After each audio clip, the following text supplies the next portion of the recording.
everybody. This is Francesco Abbruzzino, and I am here with Scott Stevens. He is the author of Every Silver Lining Has a Cloud, Relapse and Symptoms of Sobriety.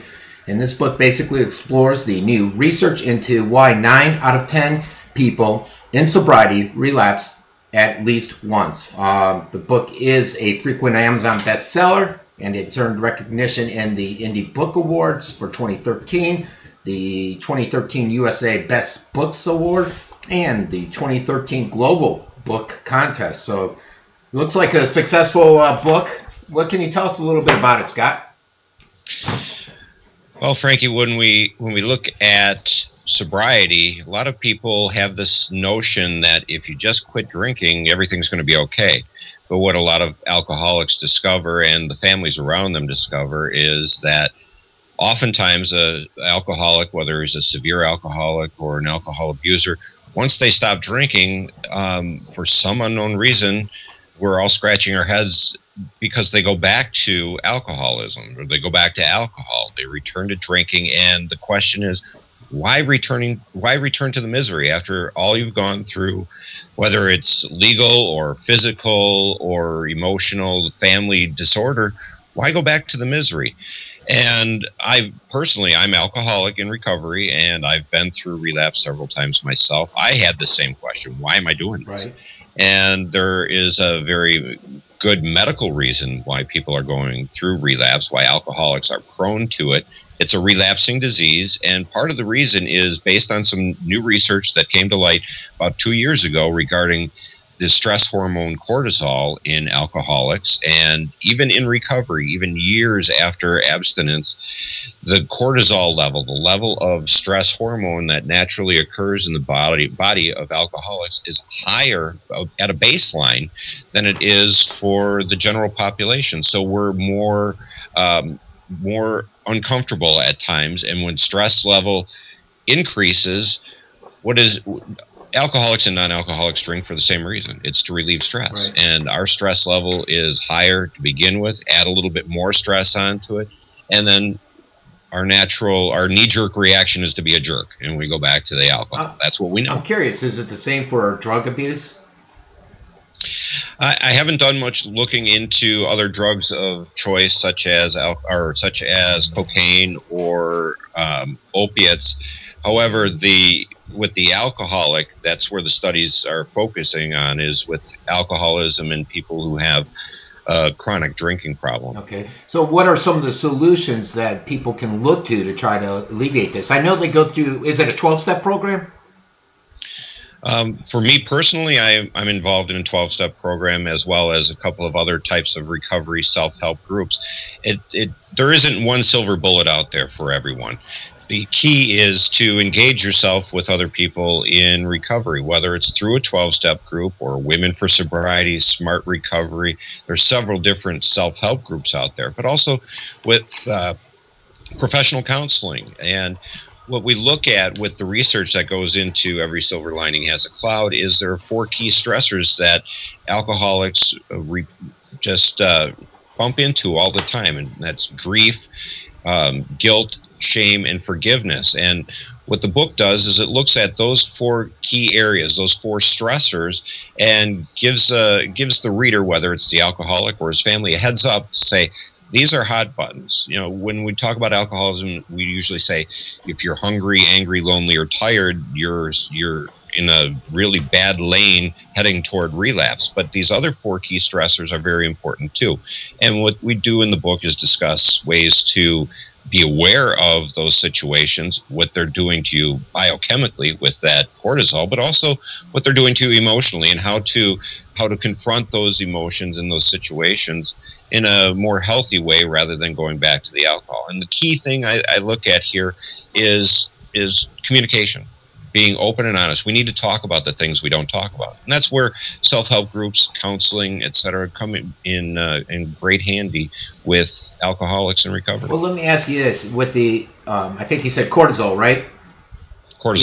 Yeah. Do you guys recommend, or in your book, going to a doctor for pills in addition to the therapy to try to get those levels back up? Well, the key thing is with whether you're talking about naltrexone, which is an anti-craving drug, or any of the other drugs that are available to treat alcoholism, they're all Band-Aids. What we're looking at is addressing the underlying symptom rather than just Band-Aiding over it with, for example, as you suggest, a pill that would level off your cortisol. Why don't we address what's driving the cortisol in the first place? And cortisol being a stress hormone, when our stress goes up, the hormone goes up. So rather than Band-Aid the stress, let's take the stress on head first and look at ways we can alleviate the stress, and especially those 4 key stressors. Which is a great idea. And let me ask you this. I'm actually a child of 2 alcoholic parents. And I don't drink, and I think it's primarily because of that, and my sisters really don't either. Does your book help the youngsters, the kids, on how to deal and how to work with your parents that are going through this, and maybe how to try to get them into a program? The challenge with that is always the alcoholic himself. You have to be willing to make that change. There's an old saying that you can lead a horse to water, but you can't make him drink. And some would say you can make them thirsty, but you don't do it by drowning the horse. You get them. You can, if it's someone you love, you talk to that person, and never when they're drinking, of course. But when every one of us alcoholics has a moment of lucidity at some point in time, and just talk to the person about your concerns. You can't say you got to go to treatment, because our first gut reaction to that is, whoa, wait a minute, not me. I'm not the one with the problem. You're the one with the problem. We're good at denial. We're good at avoiding taking this head on and admitting that we have the problem. And when you look at 12-step groups, that's one of the first things that they address. And many other forms of counseling will look at accepting the fact that you have a problem. So if you're a child of an alcoholic or a loved one, make available to them information about the health consequences of drinking. And that brings up an interesting point I'll get to in a second. But make available the types of information that are going to maybe put that seed of thought in their head, but they've got to want to do it themselves, because nobody's going to do the work for them. It's not easy, but it's worth it. But nobody's going to go to the meetings for them. Nobody's going to go through the withdrawal for them. It can be a very difficult process. But like I said, it's worth it. And one of the things I do put out in the book and on my website and on my Facebook page is a lot of the other health consequences of drinking. When we think of drinking, a lot of people think, well, you're going to die of cirrhosis of the liver, or you're going to die in a fiery car wreck. And while drinking and driving is awful, and it's a tragedy that claims about 10,000 lives a year, there are almost 90,000 deaths a year here in the United States that are attributed to alcohol-related illness, and not just cirrhosis. The number 1 killer of alcoholics is cardiovascular disease. Really? And drinking alcohol, even in moderation, causes more than 60 different diseases, and alcohol is a known carcinogen. So if you can't get through to them on an emotional level, one of the things that the back third of the book focuses on is all the other health consequences that are going on as a result of just entering this toxin into your body. And you mentioned on your bio you sent me the link between alcohol and cancer. What exactly is that link? Alcohol is a known carcinogen. It's linked directly to seven different types of cancer, and it is the only dietary link that's been made between drinking and breast cancer. It increases the risk of breast cancer about 11% for every gram of alcohol consumed on a daily basis, and that's not a whole lot. So if you're a daily drinker, and that, again, it doesn't have to be daily. If you're a binge drinker, it also increases your risk of contracting breast cancer. But there's also liver cancer, pancreatic, cancers of the head and the throat. All different types of cancer are directly linked to consumption of alcohol. And again, even in a moderate level, or what we consider safe drinking.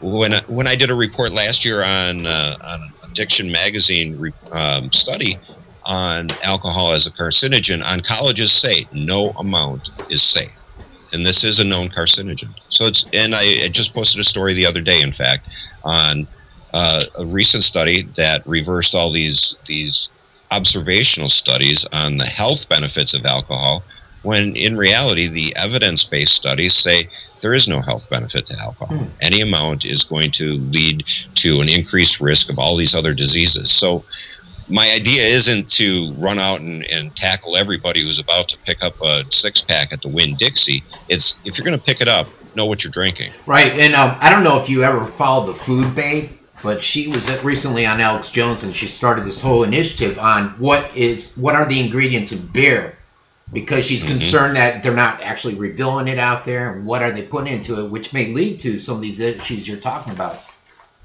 Go ahead. There, especially with hard alcohol, it's especially concerning because there are additives in there, and the lower down the price scale you get, the less pure alcohol you're getting. And a lot of times with beer, wine, excuse me, hard liquor, you're not just drinking the alcohol, you're drinking all the other stuff in there, because when they're talking about alcohol, beer is about 3 to 5%, wine about 14%, hard liquor up to 80 proof, which is 40%, while that other 60% is something else.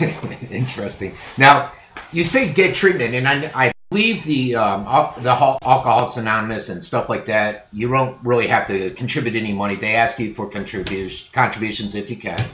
But what about therapy? Because I'm assuming that a lot of people that are alcoholics, or a great majority of them, spend a lot of their money on drinking, and they don't have a lot of money for therapy. Are there options out there?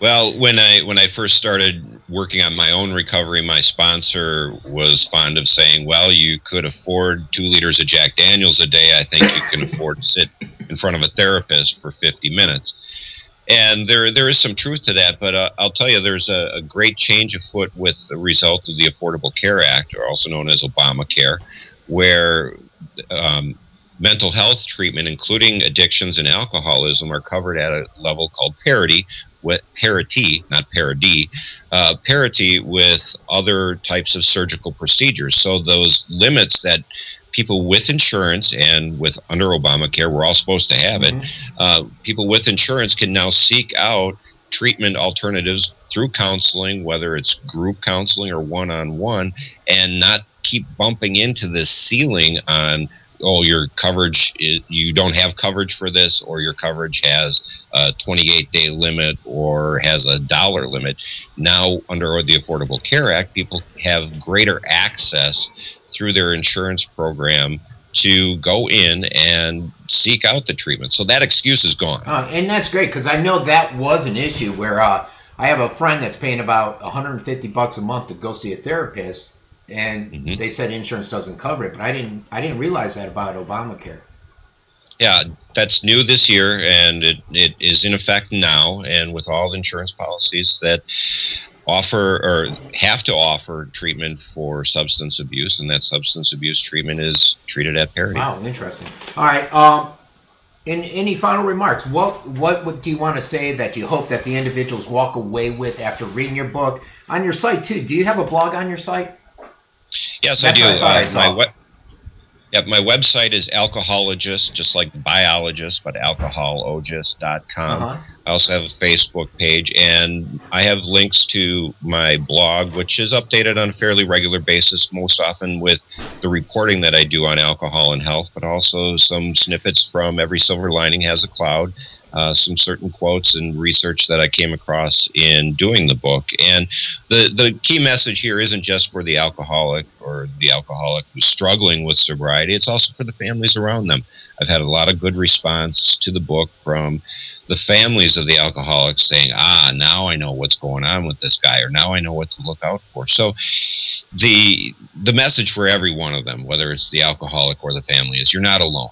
I've been through this. I share a lot of my personal story and personal struggles in there, the emotions, and that is the key thing here. When we're looking at recovering, it's an emotional process every bit as much as it is a physical healing, and the two don't happen independent of each other. It all happens together. And with 12-step groups and with a lot of research into recovery, there's also, many believe, a very important spiritual component. It is for me doesn't necessarily have to mean everybody subscribes to my spiritual beliefs, but it certainly has been proven beneficial through studies at the National Institutes of Health that, yeah, it does make a difference. So you're never alone, and look at all the components of health, spiritual, physical, and mental, when you're looking at recovering from alcohol, and you stand a better chance of recovery. Well, and I'm a huge proponent of sobriety, be it I don't like the alcohol, the drugs, none of that. And it might have been my upbringing. And if this book can get one person off, and I know it doesn't focus on drugs, but I think a lot of people that are on drugs could benefit from this, because I think a lot of the symptoms run hand in hand with alcoholism. If it could save one person, that's great.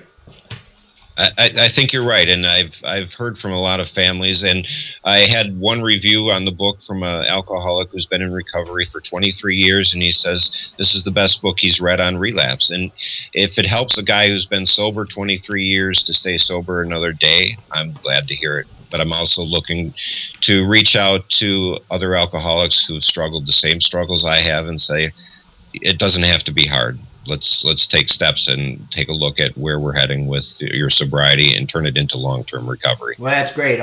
Great to hear this book is out there, and I wish you the best of luck on it. I will include all your links that I can on the post that I put out. It was great talking to you, and best of luck. My pleasure. Thanks for having me. Thank you. Bye. Bye. All right, so that was I think that was a great interview. It's something that I care a lot about, and I know we got a lot of issues here with alcoholism within the city of Venice, actually within all of Sarasota County and much of the nation. So hopefully, like I told Scott, if this can save one person from going into a relapse, or if it can help a mother, a father, a grandparent, a child to get off the alcohol and get sober, then this is a win-win. So get out there, look at the book, purchase it, read it, enjoy it, and hopefully something will come from it. For Francesco Abbruzzino, this has been just another interview.